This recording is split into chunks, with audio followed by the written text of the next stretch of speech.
Doctor Ritesh और आपने हमारे चैनल को देखना शुरू कर दिया है। अगर अभी तक आपने हमारे चैनल को सब्सक्राइब नहीं किया तो फटाफट सब्सक्राइब कर लीजिए, क्योंकि नीट काउंसलिंग संबंधित समस्त जानकारियाँ आपको इस चैनल के माध्यम से मिलती रहेंगी। आज बात करने वाले हैं मेडिकल काउंसलिंग कमेटी एमसीसी ने एक नोटिस जारी की है। अब नोटिस क्या जारी की है, क्योंकि लगातार एमसीसी बहुत सारी नोटिस एक दो दिनों में जारी कर चुकी है। अभी कुछ दिन पहले मतलब कल ही की डेट में रिजल्ट जारी की थी राउंड 2 की, और फिर उसके बाद कैंसिल कर दी, तो फिर पुनः रिजल्ट को ओके किया कि हाँ यही सेम रिजल्ट रहेगी। तो उसी तरह से एक नोटिस आज फिर से 19 तारीख की डेट में जारी की। तो फटाफट आप देख लीजिए, एमसीसी के वेबसाइट पर हम हैं। अभी जो वेबसाइट दिख जाइए उसमें आप नोटिस आपको दिख जाएगी, नोटिस करेंट इवेंट में दिखेगी।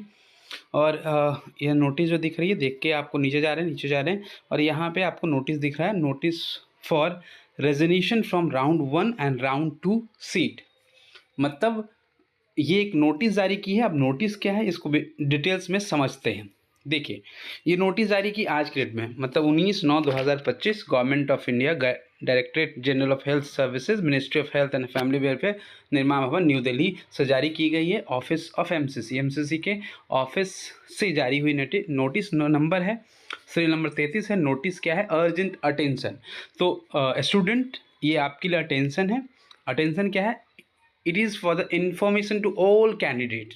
ये सारे कैंडिडेट को इन्फॉर्मेशन है that request are being received from UG candidate. मतलब यूजी कैंडिडेट के तरफ से रिक्वेस्ट रिसीव्ड हो रही थी। क्या रिसीव्ड हुई थी भाई, who want to resign their round 1 and round 2 seats due to various reason. कुछ अलग अलग रीजन्स के कारण वो अपनी राउंड 1 और राउंड 2 में जो सीट उनको अलाउड की गई है उस सीट को वो रिज़ाइन करना चाहते हैं। इन दिस रिगार्ड्स, इसको देखते हुए द कंपिटेंट अथॉरिटी, मतलब जो अथॉरिटी है, has decided to allow resignation from such candidate.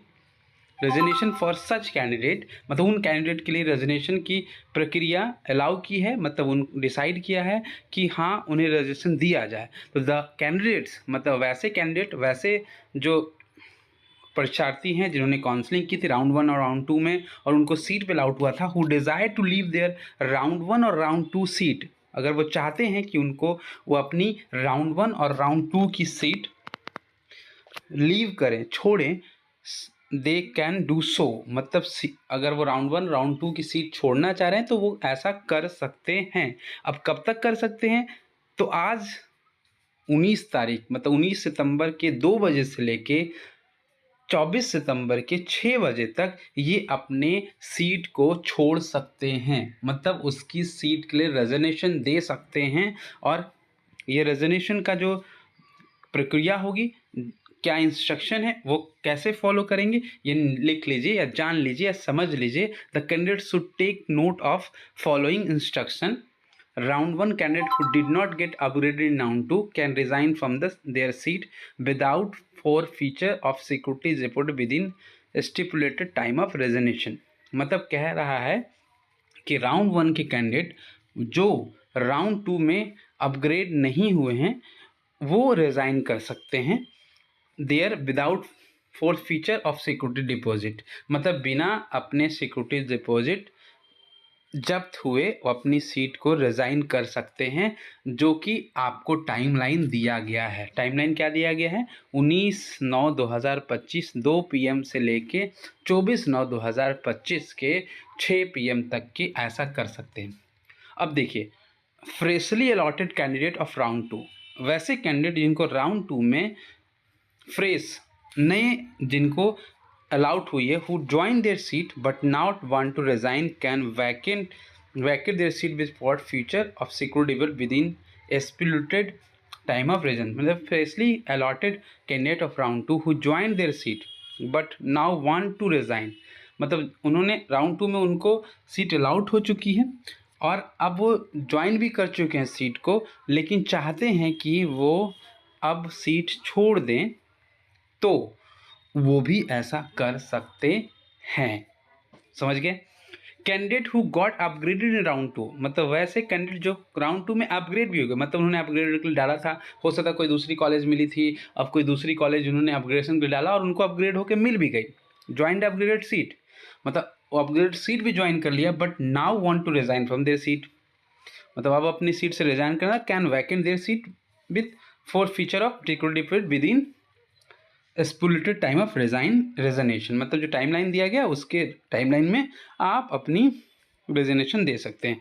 Candidate will have to report physically at the allotted college to resign their seat. अब देखिए इसमें क्या कंडीशन है कि आपको फिजिकली वहाँ जाना है और जाने के बाद आपको रिजाइन करना होगा। Candidate are advise to ensure their resignation letter is generated online, मतलब उनको इंश्योर करना है कि उनका जो रेजिग्नेशन लेटर है वो ऑनलाइन जनरेट हुआ है through portal provided by MCC, मतलब एमसीसी के द्वारा जो पोर्टल इंस्टीट्यूशन को दी गई है उस इंस्टीट्यूशन से आपको जो है आपकी रेजिग्नेशन जनरेट की गई बाय द अलॉटेड कॉलेज। समझ गया, मतलब कॉलेज को एक पोर्टल दिया गया एमसीसी के से जो उनके रेजिग्नेशन के लिए दिया गया और उस रेजिग्नेशन से ये ऑनलाइन जनरेटेड लेटर होगा, रेजिग्नेशन लेटर, तभी आप कर पाएंगे। Failing which the resignation will be treated as null and void. Understand, मतलब अगर आप इसको फेल होते हैं, रेजिग्नेशन लेटर नहीं आपका जनरेट होता है, तो इस कंडीशन में आपको नन वॉइड माना जाएगा, मतलब सब कुछ पहले जैसा माना जाएगा। तो अगर आप एमसीसी के राउंड 1 और राउंड 2 में आपको सीट मिली है और आप सीट को वैकेंट करना चाहते हैं, मतलब आप उसे लीव करना चाहते हैं, आप छोड़ना चाहते हैं, तो आप ऐसा कर सकते हैं। और ऐसा कब तक कर सकते हैं, तो 19 तारीख के 2 बजे से, मतलब आज का जो दिन है वो तो गुजर रहा है, अभी से लेके आप जो है 24 तारीख के 6 बजे तक ऐसा कर सकते हैं। और मेन पॉइंट कहाँ, इसके लिए आपको अपने अलॉटेड कॉलेज जाना होगा और अलॉटेड कॉलेज में जो एमसीसी के द्वारा जो वेबसाइट दी गई है उस वेबसाइट पे से रेजिग्नेशन लेटर जनरेट कराना होगा और तब आप ऐसा कर सकते हैं। बने रहिए हमारे साथ, चैनल को सब्सक्राइब कीजिए, लाइक कीजिए, शेयर कीजिए, आगे की वीडियोज़ के साथ बने रहिए। धन्यवाद।